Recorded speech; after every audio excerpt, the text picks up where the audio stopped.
Hi guys, Emma Jane here, and I am so excited to show you all how to make these placemats. I've made them, obviously with the American 4th of July colors, our red, white, and blue colors. That is applicable to other countries who use that in their flag as well, if you're watching from England or wherever. So what's really fun about these are these Dresdens that are fussy cut, and it's using these picture window tools that you can get on my website. And so there are two different size Dresdens where you can fussy cut fabrics in the blades, and it just makes sure Dresdens have a unique dimension and kind of a pop to stand out from the crowd. Now, if you don't have these tools and you don't want to make this kind of Dresden, you can just use like a tumbler ruler to make Dresden blades and then just do them with one fabric. So I'll show you how to use those here. And here, where you put the cutlery, I did improv flying geese. And I did it improv way, the way that Gwen Marston shows how to do it in her Liberated Quilt Making books. This is the late Gwen Marston, who is the improv guru as far as I am considered. I wish she could have lived forever. She wasn't done yet, right? And I reviewed her books on another video if you want to check that out too. So that's really, she's just great. And I'm going to show you her method for making flying geese improv style, which means they're not all going to look the same, which I love because that's what creates movement. And then as a final bonus, I'm going to show you how to do wraparound binding. So anytime you want the backing of your quilt or placemats, whatever you're making, to be the same as the binding, it really is just easier to have it fold over from the back. And this was actually the first time I've ever done it like that, because I've never had a quilt that I wanted to use the same for the backing and the binding, but it was really simple, especially on a small project. So let me show you how it's done. We're going to have fun in this video and learn lots of different things. So the reverse window applique tools come with the instructions inside them, but I'll show you a little bit. So you take the smaller ruler and you trace the inside there onto your fussy cut fabric, or the fabric you want to fussy cut. And when you cut it out, you cut it 1/4 inch larger than that. And then you also trace that inside shape on the blade, and you're going to cut up to the corners and fold back with glue to hold it back. And you can see how it's done there. So they're really easy to use, and you'll be able to use it just fine with the instructions included in the packaging. So let's move on to when you get to your sewing machine, what do you do? So you'll glue the fussy cut piece to the back of the blade piece that you have already prepared. And you do that just with a fabric glue stick. And then you push them through the sewing machine by folding the top of the Dresden blade and using a 1/4 inch seam and a short seam stitch length, like a 2 or maybe a little less. You push them through the sewing machine. You see how they're glued on there. And we're going to go through and stitch those down in a minute. But for now, you separate them all after you've chain stitched them all together. And what I'm going to do here is cut at the very top where the fold is. And don't cut your stitch line, just get really close. And then I kind of finger press that seam open and flip it around.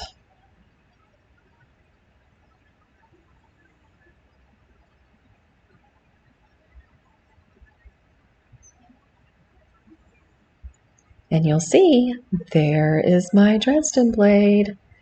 But because we're fussy cutting that insert there, we're just going to use a little tool to punch out the point there.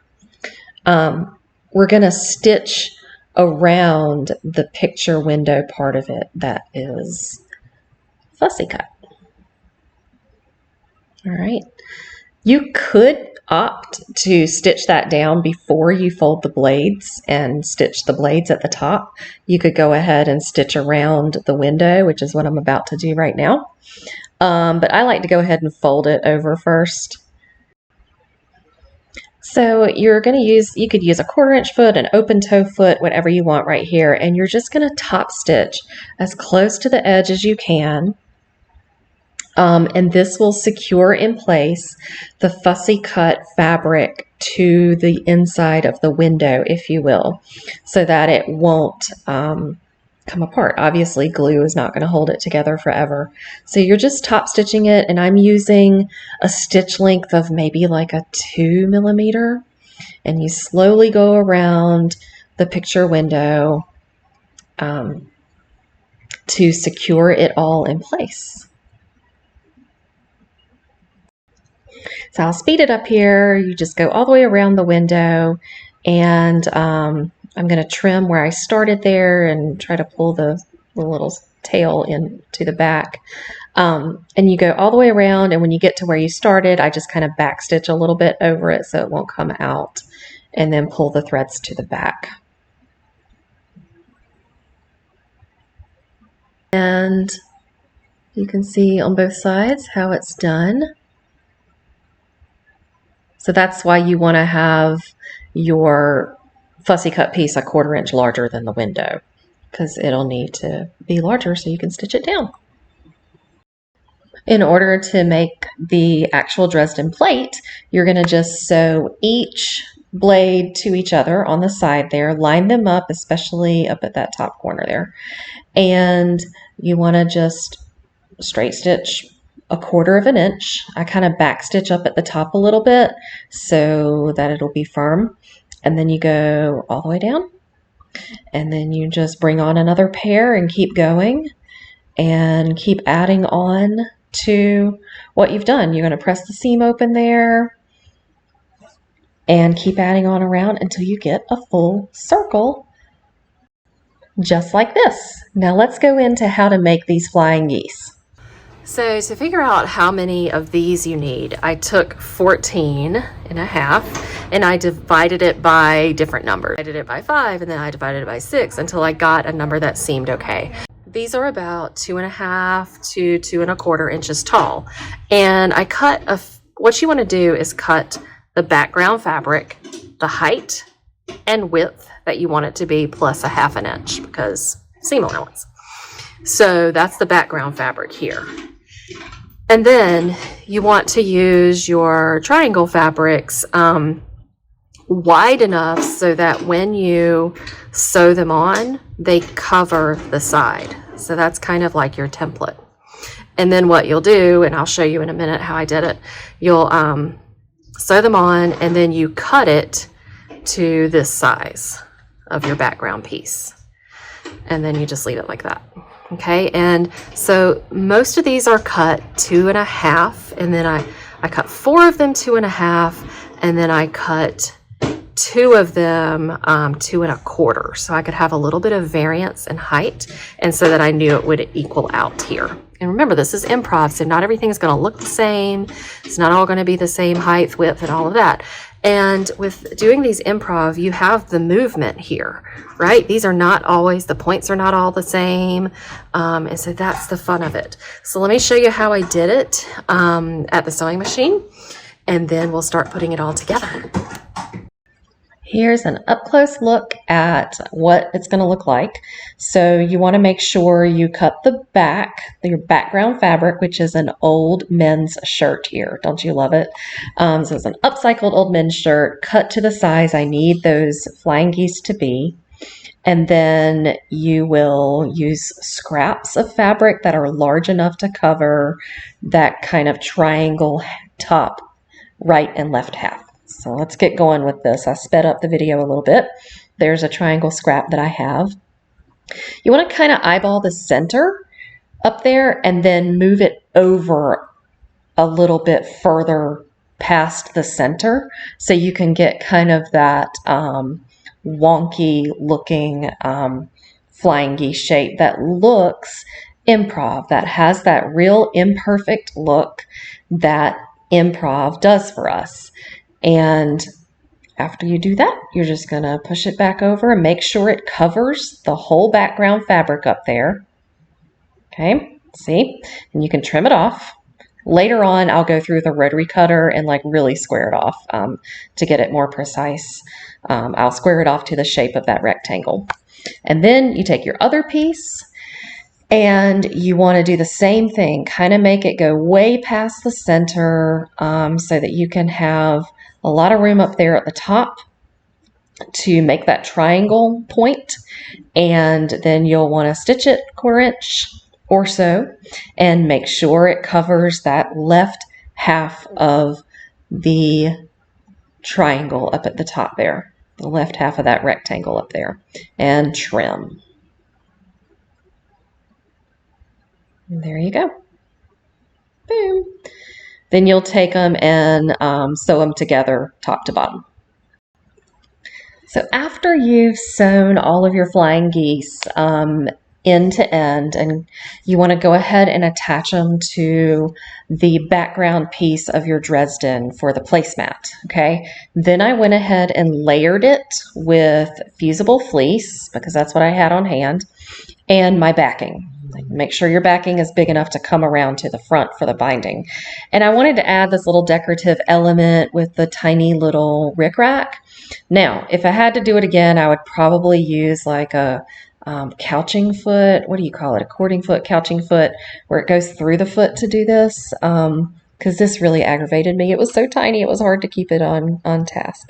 But anyway, I'm going to show you in a minute how I put the Dresden on to the background, which I did after this step because you want to make sure it's already layered. The blanket stitch all the way around for the blades, and that ended up looking really nice.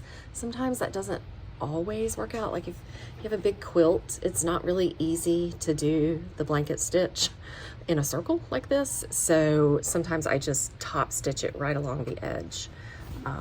But when you have a small piece like placemats, you can easily do that.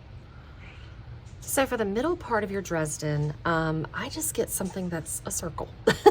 Like here's a jar lid, and I'm gonna trace it and make a circle out of a fabric for the center. After I traced the lid onto a piece of navy fabric, there's the line, you can see where I traced it. I cut it out a 1/4 inch larger, and then I wanted to add the rickrack. And so I went around with this rickrack and top stitched it onto that line as best I could. I just kind of kept lifting it up to make sure I was pretty much still on the line. And the thing that's great about using something like this is it makes it easy to flip when I turn the circle out. Like that element there, that rickrack, will help it to easily flip around so that I can iron it out flat, and it'll make the inside, the raw edges turn under really easily. So you'll tuck the raw edges under, zap it with the iron, and then you top stitch it onto the center of your Dresden. It's as simple as that. I used the same backing as I did for the binding. And so in knowing that I was going to do that, I made it so that I wrapped the binding around, or wrapped the backing around, and this is that awesome canvas fabric that I found for $5. It's like 1.5 yards for $5. So I folded it from behind, tucked it under, and I'll show you how to do that in just a second. But one thing I want you to notice is on this, not each side is not even, like it's not an, 1/2 inch here, 1/4 inch there. And I don't care about that, okay? That's perfectly fine with me because it means that I'm not cutting off anything over here. It made it so that the stars show right there. It's just thicker here where you're gonna put a plate. And I'm perfectly fine with that. So, I would say don't sweat making every side even. In some cases, you might want to do that, but on this placemat, I don't care. I just think it's cute. I don't think anybody's going to be paying attention to whether the sides of the binding are even, right? Okay, let me show you how it's done. What you do is you tuck it in right up to the edge, and then you fold it over like that. And then I would use binding clips to hold it in place. What's most important to know how to do are the corners. And it's best if you go ahead and figure out the corners and clip them before you get to the sewing machine, because it'll make you want to pull your hair out at the sewing machine. So hang on, let me get everything together and I'll show you. So what you want to do is the side that you're already clipping down, you want to go ahead and fold it all the way over. All right.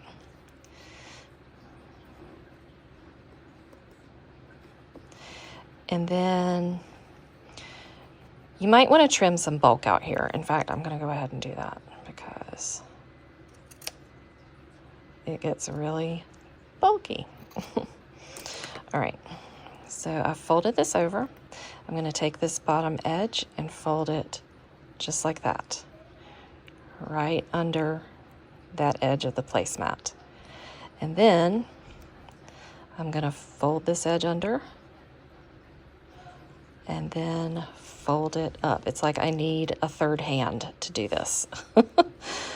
But, so it takes a little bit of like grit in your teeth. And then you're gonna wanna go ahead and, maybe I should show you that before I clip it. This is a perfect little miter. There's the perfect little miter right there. So you'll do that around all the different sides.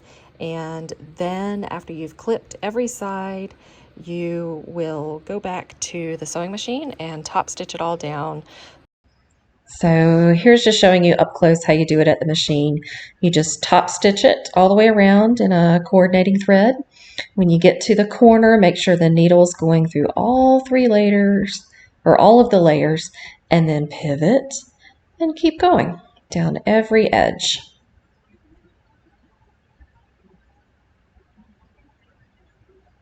Sometimes you might have to pick up your foot and adjust a little bit before you let that needle go back down, just to make sure it got through all of the mitered part. Love it. This is going to be so cute on my table. And look how these are. I mean, this is also the perfect little candle mat, right? I mean, you could just make this and have this center be a little candle or some sort of like tea light there. So cute. So many possibilities with these Dresdens. Okay, are you just bursting at the seams with ideas, right? So I only made 2 placemats because that's all I had time for. But I'm going to be making more of these. I mean, think about using these, the Dresden rulers and the flying geese as like Halloween themes, Christmas, fall themed. There's so much you could do with this, not just patriotic. So I hope you enjoyed the techniques. Remember to like and subscribe if you enjoyed the video and learned a lot. Bye now.